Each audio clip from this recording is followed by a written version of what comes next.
asalaamaaleykum maa ngi ziare ñëpp di leen bëggee di leen massa coono ndaxte fitna lañ leen teg waaye askanu Sénégal dañuy gis seen bopp ci Walfadjri te Walfadjri dafay refléter la vérité mooy dëgg te ñi fi daje ñii ñëpp ay nitu dëgg lañu ci la ñuy dox ci la ñuy wax ngir suñu askan nekk ci maanaam ci jub ak ci dëgg moom daanaka mooy suñu combat de tous les jours léegi nag dañoo am mission bu am solo boo xam dañ ñu koo sas suñu ay njoñ yoo xam tam dañ daan nekk ak ñun ci terrain bi caabi féete leen ginnaaw ñooñu ñoo tax tey ñun ñu yegg si fii ñëw fii pour indi seen participation ñoom mu doon action boo xam ne vraiment ku ko dégg ku ne rek am na lu mu def si yow moo tax ñu bëri dañ koo dégg jóg ñëw accompagner leen pour ñu indil seen participation ci li daal Walfadjri coupure bi nga xam ne def nañ ko ci seen télé bi dagg seen maanaam signal te teguñu ko ci lenn loo xam ni yoon mën na koo dëggal injustice nag baaxul saa yoo koy samp dina am ay nit yu taxaw di ko xeex saa yoo gënee dox benn pas am nit yu dox 10 pas pour arrêter ko moo tax peut-être ñi ngi bëgg a freiner benn mouvance boo xam dafa nekk ci dëkk bi mais c'est mu ngi mel ni nga bëgg a téye ay vagues ak say loxo loolu kenn mun ci dara sénégalais yi ñoo ils ont soif de la vérité dañoo xiif dëgg parce que li fi ne ci fukki at ak ñaar yi mun na ko ëpp sax mais kenn xamatul lan la kenn xàmmeetul Sénégal su ko defee nag dafa am ñoo xam ni dañ fi daan nekk ku mel ni Cheikh Omar Diagne ndaxte télé bi miin na ko def na fi liggéey bu am solo am ñoo xam ni ñu mel ni ñoom Abdou Karim Xurum Xaax am ñu mel ni ñoom Ousmane Sarr waa nitu dëgg ñoom bay naa te caabi féete leen ginnaaw tout récemment am ñeneen ñi nga xam ni ñi ngi nekk ay soxna tamit nekk ci kaso bi ñu ngi mel ni ku mel ni maire Amidia Falla Fleur bi ko rejoindre tout récemment nekk jàmbaar ci waar wi ak Mati Sarr ñaa ak voilà j'en passe quoi parce que mënoo lim ñëpp ak ñi nekk ci prison yi ñi ñu woowee force spéciale ñun noonu lañ leen di wooye te ñu ngi fay bëgg a def 1 an ndaxte peut-être juin lañ leen jàppoon xaw ma juillet bu loolu weesoo am na ñu bëri ñoo xam ne jaar nañ fa jaaraat fa seen ginnaaw ñu mel ni Cheikh Omar ak Karim dugg nañu bi mooy seen ñetteelu dugg daanaka ci 1 an en même temps il y a d'autres qui sont là qui sont derrière am na ñoo xam mënoo leen lim parce que dañoo sakkan 500 jàpp 1000 personnes yaa ngi gën a jàpp nit ñaa ngi gën a taxaw di wax déet kon nañu bàyyi doomu jàmbur yi ñu dem seen kër sonn nañ seen parents sonn nañ kaso bi fees na détenu yi daal gàcce ngalaama parce que action bu ñu def pour ñëw participer ci lii li dal Walf action bu rëy la te yaakaar naa dajale nañu somme bu am solo indi ko pour jàppale Walf sa kanam Walf vivra Walf vaincra merci. salaamaaleykum kilifa gi ñu ngi lay nuyu bu baax te di la màggal te surtout di la masawu ci li ngeen nekk di traverser nous ne sommes pas insensibles à votre cause mooy ci li xew nii wax dëgg yàlla lu ñu métti la te lu ñuy naqarlu la waaye ndéem solution am na mooy jàppale leen mooy solution bi yaakaar naa ni ñun ñi ne ci biti sax ñu ngi ci asamalaak ña nga xam ne tey caabi da leen a féete ginnaaw ndax tey liggéey gi ñuy def nii dañ koo àndoon ak ñeneen di yàgg di xeexal dëgg ci kaw loolu tamit yàgg di fi ñëw ndax Walf mooy chaîne bi nga xam ne tey soo fi ñëwee ci xel bu dal ngay ñëwee ndax xam nga ni duñu interpréter mal say propos ndax xam nga ni soo fi ñëwee ñoom dëgg rek moo leen tax a jug mooy lan dañuy jottali baatu ña nga xam ne amuñu baat te yaakaar naa ni mission boobu noonu ki sancoon kër gi mission googu mu leen joxoon yéen a ngi koy doxal boobu ba léegi moo waral bi injustice bi dalee seen kaw ñoom ñoo ñu nekk ci kaso gi et j'ose le dire su dee am na benn chaîne bu ñu tàmm di seetaan Walf la ndax saa yoo defee émission Walf ci ëllëg sa ñoom ñoo lay woo ne la seetaan nañu émission bi am na solo te fii kese ngay gisee émission boo xam ne daanaka dañ ko jagleel détenu yi muy émission bu tudd balance bëri na ay émission yoo xam ne day refléter la réalité même de la population ñoom en tout cas yëg nañ ci seen bopp lool moo tax lu ni mel ba mu amee ñoom dañoo ne daal faaw journal yooyu ngeen di jaay mooy première édition bi ñoom bëggoon nañ cee am lu bëri su ko defee ñoom suñu génnee kaso dinañ sañ a ne ah Walf kat bañ ko tegee woon injustice boobu ñun def nañ ci suñu loxo ndax yaakaar naa ni kaso képp ku fa nekk soo yëkkatiwul jox ko moom yëkkati mu jox la lu jafe lay doon waaye da leen koo jaral ba ñun ba ñuy wax naan bàyyi leen ñun dinañ doxal sax ñu ne non ñoom à titre symbolique lu mu néew dina am loo xam ne dinañ ko yëkkati jàppale ko chaîne boobu donte métti na ci ñoom ñëpp xam nañ ni condition carcérale yi dafa métti surtout ñi nga xam ne jëlee nañ ci ay gaañu ndax comme ni ma koy waxee ku ci mel ni professeur Cheikh Omar Diagne moom bokk na ci ñi nga xam ne ñoom ñooy gën a soutenir Walf te nee naa coïncidence la ndax tey la anniversaire am kon di ko ñaanal rek borom bi jëlee ko foofu noonu mu nekk te may ko jàmm gu sax dàkk ku ci mel ni Abdou Karim Gueye ak ay ñoñam Bayna Ousmane Sarr ku ci mel ni tey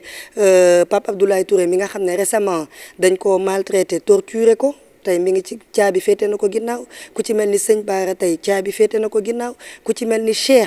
Cheikh Seck mi nga xam ne dañ ko interpellé récemment tamit caabi féete na ko ginnaaw ku mel ni Fala Fleur ku mel ni Maman Amidia suñu doon lim duñ fi jóge ku mel ni Hannibal Djim nga xam ne yàgg nay xeexal les causes comme cause yu noble yi ñooñu ñëpp suñu nekkoon tey ci biti kenn du leen njëkk yëkkati def moo waraloon ñoom ñu dajale as néew li ñu amoon ci kaw loolu am ay ñu jàmbaare tamit ñoo xam ne ñoom nee nañu sax man damay jëndal journal diw ku ci mel ni Zeyna ku ci mel ni ñeneen ak ñeneen dañoo yëkkati ci lu ñu am joxe ne ñoom kat dañuy jëndal diw ay journal nga xam ne day doon à titre symbolique su ko defee suñ fi jugee journaux yooyu dañuy dem séddale leen ko ñoom ci prison yi ñu nekk nga xam ne bés bu ñu génnee dinañ xam ni vraiment li leen waroon ci Walf def nañ ko donte caabi féete na leen ginnaaw moo waraloon ñu ñëw war a jënd si lu tolloog lu ëpp boog 100 journaux plus d'une centaine dinañ ko fi jënd te du fi yem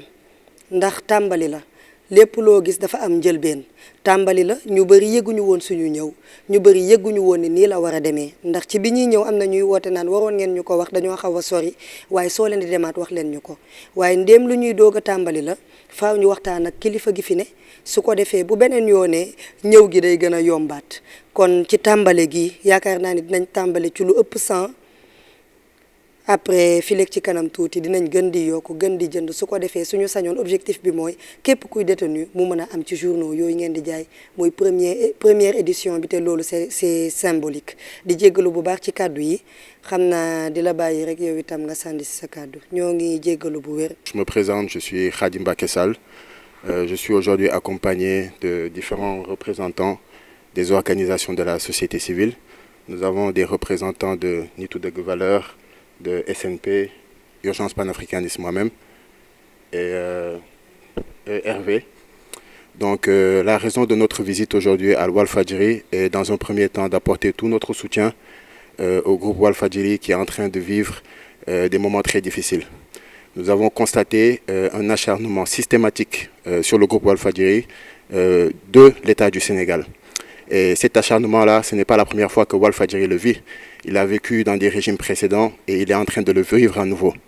Et ce qui est triste dans cette histoire, c'est qu'il est en train de le vivre dans un régime aujourd'hui dirigé par le président Macky Sall, qui lui-même, à une époque où Walfadjri était en train de vivre ces mêmes difficultés-là, avait des restrictions, avait apporté son soutien au groupe Walfadjri. Donc nous constatons vraiment qu'aujourd'hui, il y a un réel recul démocratique à ce niveau-là. Mais nous sommes également venus pour, en guise de... pour notre soutien, d'acheter les premiers numéros des journaux qui ont été initiés par le groupe Walfadjri, d'acheter à titre de notre organisation dans un premier temps, mais également d'acheter au nom des détenus qui sont aujourd'hui emprisonnés par le régime de Macky Sall. Parce que nous estimons que ces détenus-là, s'ils étaient en liberté aujourd'hui, ce seraient les premiers ici pour apporter leur soutien, mais également à travers cet acte que les détenus ont fait en achetant ces journaux, c'est un message fort qu'ils envoient à l'opinion, mais également au président Macky Sall. C'est-à-dire qu'aujourd'hui, nous pouvons leur priver de leur liberté, certes, mais nous ne pourrons jamais leur priver de leur liberté de penser, de leur idéologie. Et donc, c'est un message fort, c'est un message symbolique. Donc, à travers cet acte, nous témoignons toute notre solidarité au groupe Walfadjri. Et nous disons à l'État du Sénégal, nous l'invitons en tout cas à revenir à la raison et à de meilleurs sentiments. Parce que nous considérons que dans un pays sérieux, aujourd'hui, des entreprises nationales comme Walfadjri devraient être soutenues, devraient être subventionnées, parce qu'aujourd'hui, ce sont des entreprises nationales fortes qui pourraient aujourd'hui nous permettre d'aller de l'avant, nous permettre aujourd'hui de développer notre économie. Mais nous avons constaté de l'État du Sénégal aujourd'hui que les entreprises nationales, ce sont les entreprises qui sont les plus stigmatisées. C'est le cas de Walf aujourd'hui. Ce fut le cas de D-Média il y a quelque temps. Demain, à qui sera-t-il? Aujourd'hui, le seul tort qu'on pourrait reprocher à Walfadjri, c'est d'informer juste et vrai. Leur seul tort, c'est de ne pas être un média corrompu, comme une certaine presse aujourd'hui qui existe au Sénégal. Donc, en tout cas, nous invitons le groupe Walfadjri à continuer d'informer juste et vrai, à continuer sur cette lancée-là, à ne point accepter une quelconque corruption qui pourrait venir de l'État, malgré les difficultés qu'ils sont en train de vivre. Parce que, quoi qu'il en soit, ils auront toujours le peuple avec eux. Et le peuple sera toujours là pour leur apporter leur soutien. Et voilà, donc c'est pourquoi nous étions venus aujourd'hui pour témoigner cela. Moi, bàmmeel yi cimetière mooy cimetière yi bu ñu la laajee fan moo gën a riche neel cimetière yi ñu ne ko pourquoi mu ne ndax idée yi ñu fa suul te jotuñu ko réaliser xalaat yi ñu fa suul te jotuñu ko réaliser bu ñu ko réaliser woon rek solution dal di am ci lu bare bare mais seen jotaay bi ak ñi ngeen représenté dafay wane ne rek ndekete nit xalaat la nit vision la xoolal tey message bi nga xam ne jógee na ci ñi nga xam ne teg nañ leen loxo c'est close terminé amatuñu waratuñu woon am benn contact ak feneen pour mën ko influencer mais message a ngi nii jóge foofu ñëw ci ñi nga xam ne teguñu leen loxo sax pour ñoom ñu war ko mën a jariñoo loolu lu am solo la loo xam ne war nañu ko méditer ci suñuy doxalin yu baree bare ñu sant leen nag parce que benn organisation ci yéen rek bu ñëwoon ak kenn présenté wu wax ne lii moo ma tax a jóg bu boobaa dinañu gis ne loolu doy na Yolande biir bu ñëwoon rek def loolu dañ koy considérer lii lu rëy la parce que li mu symboliser rawatina na ngeen def délégation bu toll nii ñëw di def lu symbolique bi li ñu leen di wax daal ci turu direction générale bi ak ci turu Cheikh Mouhamadoul Hafiz Niass mooy ne ñun ñoo bokk combat ñoo bokk mission suñu mission bi mooy lan mooy défendre droit wu askan wi suñu mission bi mooy lan mooy servir askan wi suñu mission bi mooy lan mooy fépp fu askan wi mënul yóbbu boppam te ñu war fa dem ñu yombalal leen loolu moo xam ci kàddu ci orientation ak ci yu mel noonu loolu mooy mission Walfadjri loolu itam mooy seen mission ndax turu organisation yi ngeen fi wax yépp daanaka benn bu ci nekk mën nga leen tënk ci benn tur te mooy servir askan wi taxaw ak wetu askan wi protéger dëgg aar ko kon jàppaleen ne tey c'est l'occasion pour ñu wax leen ne suñu bunt yi ubbeeku na pour bépp jëflante suñu digganteeg yéen ci yeneen domaine ci yeneen secteur ci yeneen jamono ci lépp loo xam ne rek dafay dellu ci askan wi mu servir leen ndax ñoo bokk combat bu ko defee rek kàddu yi jarul a guddal tënk bi daal mooy décortiquer nañu message bi bu ngeen demee àggale leen ko ñooñu nga xam ne ñoom ngeen représenté muy mbokk ya nekk fële ca kaso ba ca kaso ya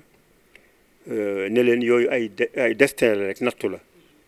nattu nag wolof moo turbe tur yi mooy ne dañ lay natt rek nattu mooy dañ lay natt ba xam foo toll boo saalitee yow échec la boo ko delloo ci yàlla nag mu oyof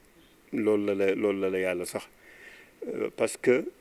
yàlla bu xesee dogal ne am na oxygène boo xam ne mu nga ca béréb sàngam te foofu nga koy nooyee bu waxtoo jotee il faut nga dem fa nga nooyee ko fa amul beneen boo mën a def moo tax loolu bu ñu ko jàppee noonu rek xam ne nattu la dinañu ko mën a dékku ñu ñaanal leen yàlla génnee leen ci xat-xat yooyu ñu ñëw joindre ci askan wi di continuer di bokk ñi nga xam ne ñooy tabax ëllëgu réew mi pour mu nekk ëllëg boo xam ne ëllëgu solidarité la stabilité ak jàmm ñu leen di sant bu baax a baax di leen gërëm di rafetlu jotaay bi bu baax a baax di leen ñaanal jàmm ñëpp incha allah wasalaamaaleykum wa rahmatulah. mi ngi noonu yéen ñi nga xam ni yéen a ngi doon seetaan fii ci 313 digital ñu ñëwoon fii ci wàllu Fadjri ñi nga xam ni ay activistes lañu ñi di waa SNP ak waa mouvement Nittu Dëgg Valeurs ay kuréel yu bari yoo xam ne ñëw nañu fii ci groupe Walfadjri TV ngir doon indi seen participation jënd nañ fi lu toll ci 100 journaux yoo xam ni dañu ko fas yéene jagleel ñi nga xam ñoom ñooy les détenus politiques ki nekkoon ci bopp bi boobu le kuréel di Yolande Camara dégg ngeen kàddu yi nga xam ne kon jot nañ ñu ko fi jotee yëkkati ñu àndoon ko ak 313 digital TV ñu leen jaajëfal jox leen dig daje incha allah ba beneen yoon ci seen yeneen i numéro jërë ngeen jëf.